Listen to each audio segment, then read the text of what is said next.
여러분 안녕하세요. 스티브 서비쌤 임의섭입니다. 자, 한 주 동안 잘 지내셨나요? 복습을 하셨냐는 그런 말씀이라고 제가 말씀을 드렸어요.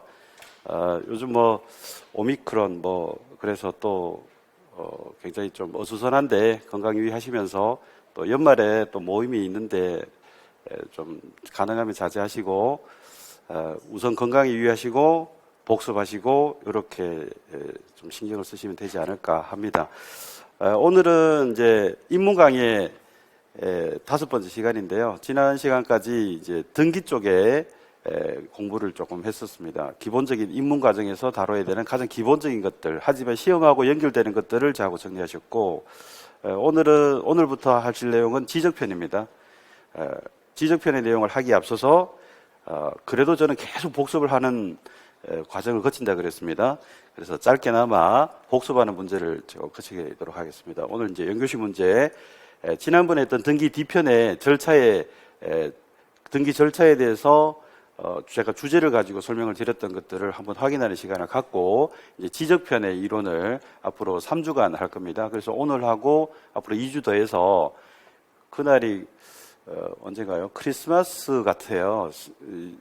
마지막 12월의 마지막 토요일이 크리스마스 같은데 그날까지 이제 강의를 하고 그 다음 주가 2022년의 첫 토요일이 1월 1일입니다. 또 1월 1일 날 강의를 하면 몇 분이 오실까요?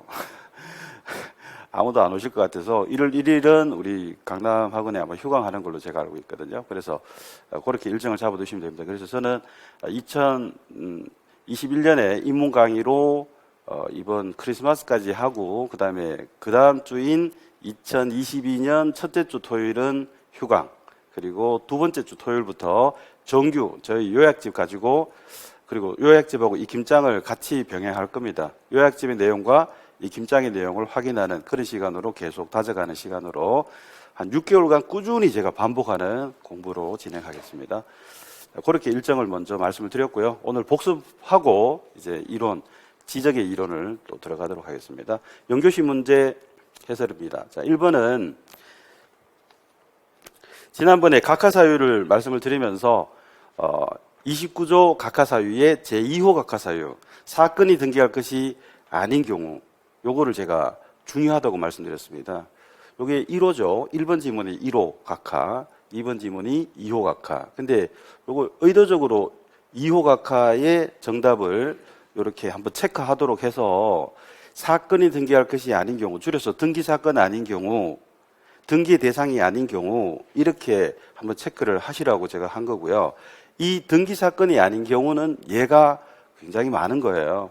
근데 그 예들을 전범위에 걸쳐서 흩어져 있는 그 내용들을 숙지하시는 게 여러분의 실력이 되고 점수하고 연결이 된다라고 제가 안내를 해드렸고요. 자, 요 관할을 안 지킨 거는 1호 각하사유인데 요거는 하나밖에 없죠. 관할 안 지킨 거밖에 없어요. 근데 여기는 예가 많다는 거. 자, 이하 그 부분에 확인하는 이제 문제가 이어집니다. 자, 2번 보시면 2호로 각하되는 경우로 앞으로 하나씩 공부하신다 그랬는데 잠깐 설명드린 것들이 있어서 확인하는 문제로 제가 낸 거거든요. 자, 보시면 농지는 전세권 설정의 대상이 될 수가 없다라는 거는 헌법부터 금지하고 있다 그랬죠. 헌법부터 소장농 금지의 목적 때문에. 좀 더 정확하게 하면 경자유전요. 농부는 농지를 소유하고 경작해라. 그래야 농민의 지위가 향상이 된다는 뜻이죠. 그래서 어쨌든 1번이 헌법부터 금지, 민법도 금지, 그래서 헌법과 법률에 위반될 수 없는 등기법도 당연히 금지. 그 다음에 2번 지문은요, 농지를 지상권 설정, 요거를 샘플로 제가 또 지문으로 만든 이유는요, 이게 또 출제됐습니다. 1번도 출제, 2번도 출제. 2번이 출제됐을 때 어떤 현상이 일어났느냐 하면 이제 시험에서 농지를 자꾸 이렇게 전세권 설정의 대상이 안 된다는 것을 숙지하신 분들이 농지만 봐도 자꾸 전세권으로 보이시나 봐요. 그 착시 현상이 생겼습니다, 실제로. 그래서 이게 출제됐거든요. 농지를 지상권 설정의 목적으로, 요거 권리만 살짝 다르잖아요. 근데 이거를 전세권으로 보고 푸신 분이 상당수 있었습니다. 그래서 이거 항상 비교를 하셔야 됩니다. 늘. 정확하게 하셔야 되죠. 하나를 해도. 그러니까 농지에 대해서 설정이 법에 의해서 헌법과 법률에 의해서 금지되는 것은요, 전세권입니다. 나머지 지상권이나 지역권이나 임차권은 가능하고요. 좀 더 정확한 말씀으로 드리면 가능한 지상권, 지역권, 임차권은 권하지는 않습니다. 농지는 농지 나와야죠. 거기에다가 지상권 설정하고 전조 올리고 또 지역권 설정해서 동행하도록 길 뚫어버리고 이러면은 농지로서의 기능은 훼손되지 않습니까? 권하지는 않는데 할 수는 있다는 겁니다. 하지만 가장 바람직한 농지에 대한 권리는요, 소유권입니다. 그게 경자유전이잖아요. 이거는 민법에서 다루는 게 아니라 헌법에서 얘기합니다. 헌법에서. 그래서 뭐 그런 내용까지도 우리가 공부를 안 하기 때문에 이게 착시 현상이 생기는 겁니다. 농지만 봐도 자꾸 전세권이 읽히는 그런 현상이 있었기 때문에 일부러 제가 지문으로 미리 좀 구별하시라고 보여드렸습니다. 지금부터 훈련하셔야 됩니다. 그 다음에 3번도 문제를 구성했는데 2번과 3번 문제를 제가 구성한 것은요, 해당하는 경우를 묻는 경우도 있지만 해당하지 않는 경우로 묻는 경우도 있거든요. 그래서 우리 중개사 시험에서는 아는 게 중요한 게 아니라고 적절한 문제에 대해서 정답으로 대응하는 게 중요하다는 것을 제가 계속 강조드리는 거예요. 아는 게 중요한 게 아닙니다. 맞추는 게 중요하죠. 그래서 문제를 해석하지 못하면 안 되는 겁니다. 여기 보시면 저당권을 피담보채권과 분리, 이거 잠깐 제가 설명을 드렸잖아요. 우리 법조문을 기술하는 태도가 좀 혼란스럽다. 이게 종된 것이 앞에 나와 있고 주된 게 뒤로 빠진 것이 그게 체계가 안 맞다. 그 위에 있는 전유 부분과 대지 사용권은 주종관계로 맞게 얘기했으면 그 두 항목 밑에 있는 이 내용도 주종으로 하는 게 체계적으로 맞는데 이게 불만이 있다라고 이제 조금 부연 설명을 제가 드렸고요. 하지만 뭐 제가 불만이 있다고 뭐 누가 들어주는 것도 아니죠. 다만 이제 우리 법을 입법하신 분들과 교수님들의 제가 그런 질문을 드렸을 때 답변도 저는 알고 있다 그랬죠. 우리는 독일의 영향을 받아서 물권 우선으로 돼 있기 때문에 이렇게 적었다는 게 핑계인데 그렇더라도 혼란을 주면서까지 할 거는 없다라고 하는 것이 또 제 입장이고 어쨌든 주종관계를 분명히 각인시켜 드리기 위해서 제가 문제제기한 것이지 뭐 비판이 목적이 절대 아니라는 걸 아셔야 됩니다. 주종관계를 좀 아셔야 되겠고 어쨌든 이 채권과 저당권과 채권은 붙어 있습니다. 부정성 딱 붙어 있기 때문에 분리하는 것 자체가 법에 위반되는 겁니다. 그래서 그런 등기 해줄 수 없으니까 등기사건 아니라고 각하를 하는 건데요. 문제는 해당하지 않는 것을 골라라 하잖아요. 이후에 해당하지 않는 거 골라라. 그러면 여기 보시면 등기에 필요한 첨부 정보를 제공하지 않았다. 자, 요거는 지난번에 위조한 인감증명 하면서 제가 나중에 또 설명을 이어갈 텐데요. 요거는 구호각하입니다. 구호각하. 구호각하. 그런데 아까 제가 예를 든 게요. 위조한 인감증명을 첨부한 경우에 소유권 이전 등기는 유효냐 무효냐 이거 하면서 제가 좀 확장해서 관련해서 얘기를 드릴 거거든요. 근데 지금은 거기까지 하면 너무 또 연교식 문제가 또 40분, 50분 되면 안 되니까 일단 끊어서 여기 단순하게요. 첨부 정보, 첨부 서류 제공 안 하면 구호각하다. 딱 그렇게만 일단 해두시고요. 뒤로 가면 심화학습으로 가면 구호각하가 문제될 수 있는 것이 법무사 기출로 있어요. 그래서 그거를 제가 가져와서 구호각하에 해당하는 것들도 좀 준비해 두자라고 제가 안내해 드리는 시기가 있을 텐데 지금은 아니니까요. 그대로 해주시면 됩니다. 그래서 2호각하 아닌 거 골라라. 9호각하니까 이게 정답이 되고요. 만약에 문제가 2호각하에 해당하는 것을 골라라 그러면 1번이 될 것이고요.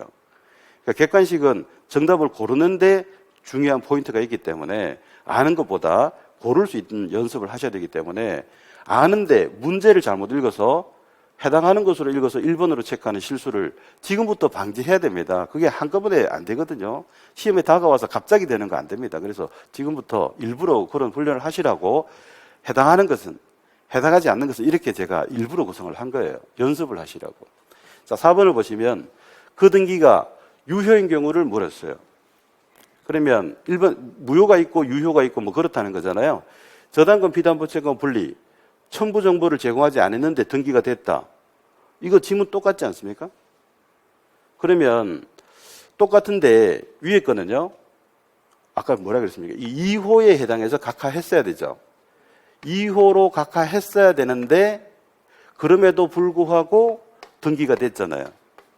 1호나 2호에 해당하는 경우는 3호 이하의 각하 사유에 해당하는데도 각하되지 않고 등기된 경우와 취급이 다르다. 그게 굉장히 중요한 구조라 그랬죠. 그래서 제가 여기 잠깐만 적었는데 앞으로 이어지는 문제들이 다 이 맥락에 있거든요. 그래서 우리 각하사유 29조의 1호부터 1호 관할 위반, 2호 등기 사건 아닌 거, 3호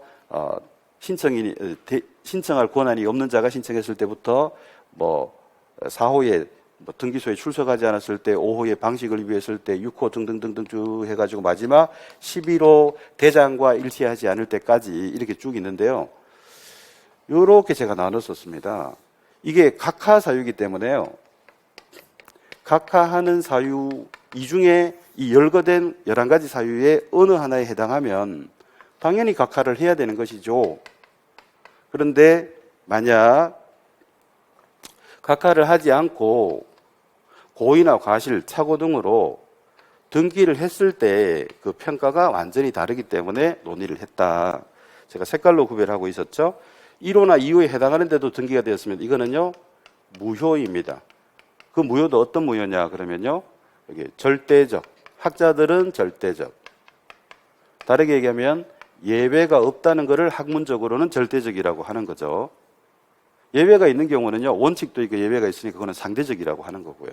예외가 없다.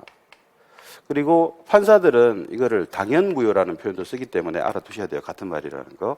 요거 두 가지는 반드시 알아두셔야 되고요. 이제 생활용어로 바꾸면 언제나 그렇다, 100% 그렇다. 다만 무조건이라는 말을 생활에서는 100%로 쓰지만 법학에서는 조건이 없다는 의미로 쓰기 때문에 그 법률에게 부과한 조건 기한에서 그런 조건이 없다는 뜻이어서 100%의 개념이 아니에요. 법학에서는. 그러니까 무조건이라는 말을 법 공부하는 동안에는 안 쓰시는 게 좋다라고 제가 좀 안내를 해드렸고, 그래서 그 개념을 잡아두시면 됩니다. 어쨌든 무효예요. 제가 색깔로도 구별하고 있죠. 우리가 등기의 유효, 무효를 할 때도 무효는 빨강색으로 했고요. 유효는 노란색으로 했었어요. 왜 흰색을 안 썼는지도 제가 말씀드렸죠. 이쪽은, 아래쪽은 그 등기가 되었을 때는 유효입니다. 그러니까 우리 시험에 나오는 유효, 무효는요, 무효, 빨강색 무효하고 노란색 유효만 시험에 나옵니다. 순백색의 하얀 아무 문제 없는 우리들의 등기, 유효한 등기는요, 시험에 물을 게 없기 때문에 나오지 않기 때문에 지문에서 고려되지 않습니다. 그래서 이렇게 구별하시는데 100% 무효이기 때문에 그 다음 수순은 등기관의 직권 말소의 수순을 밟는다는 거죠. 그런데 이 직권을 발동해야 되는 거잖아요. 근데 직권 발동을 안 하고 있을 때는 등기관이 직권 발동하지 않음으로써 지워지지 않아서 예를 들어 2번 등기가 직권 말소되어 있어야 하는 건데 직권 발동 안에서 2순위 등기가 남아 있으면 나는 3순위예요. 직권 발동해서 지우면 나는 순위가 승진되는데 그걸 안 지움으로써 내가 수순위로 밀려나고 있으니까 이렇게 이의제기를 할 수 있다 그랬죠. 이의제기. 이게 이제 이의신청이라 그랬어요. 근데 여기 신청이라는 단어를 보고 오해하니까 신청해서 말소 등기 되니까 이거를 신청 등기라고 오해할까봐 출제를 또 했습니다. 이거는 신청 등기가 아니고요. 이의제기에서 직권으로 말소 등기하라는 직권 등기하라고 이의제기한 겁니다. 이거를 여기 신청이라는 말도 있고 말소 등기라는 등기라는 말도 여기 함축되어 있으니까 신청에 의한 등기다 이렇게 오해하시는 분들 때문에 또 출제를 하기도 했었거든요. 그래서 이거는 직권 발동을 촉구하는 의미의 신청이지 등기 신청이 아니다. 이렇게 이의제기에서 촉구하면 결국 직권으로 등기가 되는 겁니다. 직권으로 말소 등기가 된다. 자, 그런데 이 밑에 쪽은 완전히 반대를 얘기하시면 됩니다. 유효니까 뭐 직권 말소도 무슨 말소든 간에 말소를 해서는 안 되는 거죠. 또 직권 말소의 권한도 없기 때문에 그거 왜 안 지우나요? 라고 따지는 이의 제기가 불가능한 구조죠. 여기는 이의 신청, 이의 또는 이의 신청 두 글자로 이의도 있고요. 이의 신청이라 네 글자도 우리 조문에 다 있어요. 그래서 이렇게 일부 적었는데 이게 불가능한 구조로 돼 있죠. 자, 위아래가 대비가 되는 것이 굉장히 중요한 틀이라 그랬고 거기서 여기 2호에 해당하는 예들이 많아서 얘들이 많다. 그래서 요거 아는 게 우리가 실력을 갖추는 거라 그랬고, 자, 그래서 출제되는 포인트를 제가 물음표로 체크를 해드렸잖아요. 그래서 이 예들을 내면서, 이 어려운 예들 또는 이런 것들을 내면서요, 이게 2호 각하에 해당하는가, 특히 이제 1호는 관할 위반 하나밖에 없으니까요, 여기 2호 각하에 해당하는가, 요거 해당하는 거를 물으면서 또 그럼에도 불구하고 각하되지 않고 등기되었을 때 무효인가 이걸 묻습니다. 유효인가 무효인가. 그리고 이게 직권 말소의 대상인가 아닌가. 그리고 이의 신청의 대상이 될 수 있나 안 되나 해서 이렇게 제가 물음표를 4개 했는데요.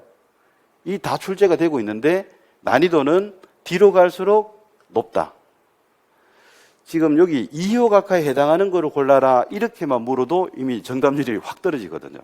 그런데 이렇게 연결이 되는 맥락을 이해하지 못하면 뒤로 갈수록 더 어려운 거기 때문에 이런 맥락을 체크하시라는 그런 취지의 문제입니다. 자, 이제 여기 보시면요. 3번 지문에 이효각하에 해당하는지 해당하지 않는지를 보셨어요. 여기인지 다른 것인지 이걸 제가 한번 물어봤고요. 그 다음에 2호 각하에 해당하는 경우고 이거는 9호 각하였잖아요. 2호 각하 아닌 거잖아요. 그러면 유효무효도 여기서 보셔야 된다고요. 이거 하나하나를 기억하는 게 아니고 이 틀에서 기억하셔야 된다고요. 이게. 그래서 다시 이게 2호 각하에 해당하는데도 등기가 된다면 무효다. 그것도 절대적 무효다. 이거는 절대적 무효. 이거는요. 일단은 유효입니다. 유효. 그래서 유효인 경우를 물으니까 2번, 무효인 등기를 물으면 1번 이렇게 될 겁니다. 이게 3번과 4번 문제가 별개가 아니라는 것을 아는 게 실력입니다. 제대로 이해하시는 거고 실력이고요. 점수하고 직결되는 겁니다. 그 다음에 5번 문제 보세요. 예외 없이 무효를 물었습니다. 뭐 묻는 것 같습니까? 2호 묻는 겁니다. 결국 2호니까 등기되더라도 무효고 그것도 절대적인 무효다. 이거를 묻는 거거든요. 이게 연결이 되어 있는 겁니다. 따로 묻는 게 아니고요. 그래서 여기 2호 각하 그럼에도 등기됐기 때문에 2호에 해당하는데도 등기되었으니까 절대적 무효고 등기되더라도. 그런데 나머지는 유효라는 거죠. 자, 4번과 5번도 별개 문제가 아닙니다. 연결되어 있고요. 그 다음에 여기 보세요. 직권 말소로 물었습니다. 이번에. 그러면 말소만 생각하겠죠? 말소 등기 생각하는 줄 알아요? 아닙니다. 여기서 얘기하는 겁니다. 1호, 2호에 해당하는 것을 또 묻는 겁니다. 그러면 이게 2호였으니까 절대적 무효니까 직권 말소는 거죠. 자, 그러니까 일단 2호 각하에 해당한다. 등기가 되면 절대적 무효다. 직권 말소의 대상이고 또 무슨 얘기 나올 것 같아요? 7번 보세요. 이의 신청 되는가? 이렇게 묻잖아요. 그러면 이거는 이의 신청 문제고 이거는 말소 등기의 문제고 이거는 유무효의 문제고 이거는 몇 호인가의 문제다. 별개인 것처럼 보이지만 전혀 별개가 아니다. 이 맥락을 모르면 문제가 다 별개의 주제로 별개의 주제라고 인식이 되기 때문에 공부가 체계적으로 될 수가 없는 거죠. 쌓이지가 않고요. 또 문제가 약간 표현이 바뀌었을 때 알아채지를 못해요. 그래서 이 맥락을 아는 게 너무너무 중요하다. 요거를 강조드리고 확인시키고 싶어서 제가 문제를 이런 식으로 일부러 구성했죠. 자, 7번 문제를 해결하면요. 이의 신청을 할 수 있는 경우를 골라라. 등기가 되었을 때 이의 신청할 수 있는 것은요. 자, 7번 보세요. 등기가 되어 있을 때 이의 신청할 수 있는 것과 이의 신청할 수 없는 게 있네요. 그럼 이게 뭘 찾는 거냐? 1호, 2호에 해당하는 거니? 3호 이하에 해당하는 거니? 그거 묻는 거잖아요. 결국은. 그래서 여기도 요거 2호였으니까 정답이 되고 밑에 거는요. 이의 신청의 대상이 아니라고 했으니까 정답이 될 수가 없고 그렇게 되겠죠. 자, 그 다음에 이의 신청에 대해서 지난 시간에 마지막 주제로 자고 공부하셨죠. 가장 중요한 거 2가지만 잠깐 빨리 체크해드리면요. 이의 신청은 등기소 상급기관인 관할 지방법원에 하는 건데 등기소에서 한번 걸러가는 장치를 마련했다. 그래서 이의 신청서는 관할 등기소에 집어넣도록 돼 있다. 그래서 등기소에서 등기관이 그 이의 신청서를 먼저 일단 보는 거예요. 그래서 이유를 찾았으면요. 불복하는 이유를 찾았어요. 그 이유 있다고 판단하면 자체 해결하는 겁니다. 법원의 짐을 덜어주는 거죠. 그러니까 법원에서 가장 중요한 기능은 재판 기능. 그 법원의 재판 기능에 등기 왜 안 해줘요? 왜 안 지워요? 이런 이의 제기를 가지고 재판 기능에 저해를 주면 안 되기 때문에 어지간한 거는 등기소에서 좀 걸러서 와라는 장치라고요. 그래서 등기관이 판단했을 때 그럼에도 불구하고 이의 신청서를 보고 등기관이 이유를 못 찾았을 때, 이유 없다고 판단했을 때 비로소 법원에 이의 신청이 들어가도록 해줘야 효율적이다는 겁니다. 법원의 짐을 덜어준다는 그런 차원. 그리고 그래서 이제 아주 독특한 구조가 되어서 시험에 2번 나왔는데요. 이의 신청은 관할 지방법원에 이 신청서는 관할 등기소에 이렇게 정리하셨고, 그리고 이론적으로 이제 조문하고 관련해서 5가지 특징을 묶어놨습니다. 공통되는 특징. 없다로 끝나는 거 5가지. 새, 구두, 집, 기, 이유, 없다. 새로운 사실이나 증거 방법으로 이 신청을 할 수는 없다. 구두로는 할 수가 없다. 집행정지 효력이 없다. 기간의 제한이 없다. 그리고 이유 없다일 때 이 신청이 된다 해서 그 부분을 정리하시라는 거죠. 자, 이제 8번 요거는 다 조문입니다. 요거는 등기법 100조입니다. 100조. 딱 100조입니다. 이 신청을 어디 하느냐? 관할 지방법원. 그다음 조문, 요것도 조문입니다. 101조 조문입니다. 그래서 이 신청서라고 얘기했죠? 이 신청이 아니라 이 신청서를 어디에 제출하느냐? 금방 말씀드렸죠? 등기소에 먼저 제출하는 독특한 구조로 만들어서 법원의 짐을 덜어주기 위해서 등기소에서 좀 걸러와 이런 장치로 하다 보니 그렇게 독특한 구조가 된 거죠. 자, 요것도 조문입니다. 아까 100조, 101조, 이번에 102조입니다, 이게. 새로운 사실이나 새로운 증거 방법을 근거로 이 신청을 할 수 없다. 자, 요렇게 10가지의 문제화한 포인트를 정리해 봤는데요. 문제를 몇 개 맞추셨는가는 절대 중요하지 않습니다. 틀리신 분은 오히려 이 공부와, 이론 공부와 복습이 가장 효율적인 공부를 하고 있다고 저는 생각을 해요. 틀려도 기분 좋고요. 맞추면 더 기분 좋고요. 뭐 이래도 좋고 저래도 좋고 그래야 됩니다. 지금 너는 맞췄니? 나는 틀렸니? 이렇게 하시면 안 되고, 지금 틀린 것은 오히려 더 앞으로 안 틀릴 수 있는 그런 훈련을 하는 거기 때문에 나름 의미 있는 이 시간이 된다라고 합니다. 저는 그렇게 생각하기 때문에요. 필요한 부분만 자꾸 앞으로 이렇게 반복해서 지금 이 연교시 문제의 위력을 7월 이후에 여러분이 체감하실 수 있도록 제가 지금 안내하고 있거든요. 이 한 문제 한 문제가 전부 지문에 그대로 보이시게 될 겁니다. 그래서 이론적인 그냥 막연한 공부하는 시기가 아니고요. 입문 과정부터 이렇게 시험에 필요한 공부를 하셔야 1년이 알차다. 거듭 강조드리고요. 자, 이제 또 10분 쉬셨다가 오늘의 하이라이트죠. 이제 지적편의 앞부분 첫 강의를 한번 진행해 보도록 그렇게 하겠습니다. 쉬었다 하겠습니다.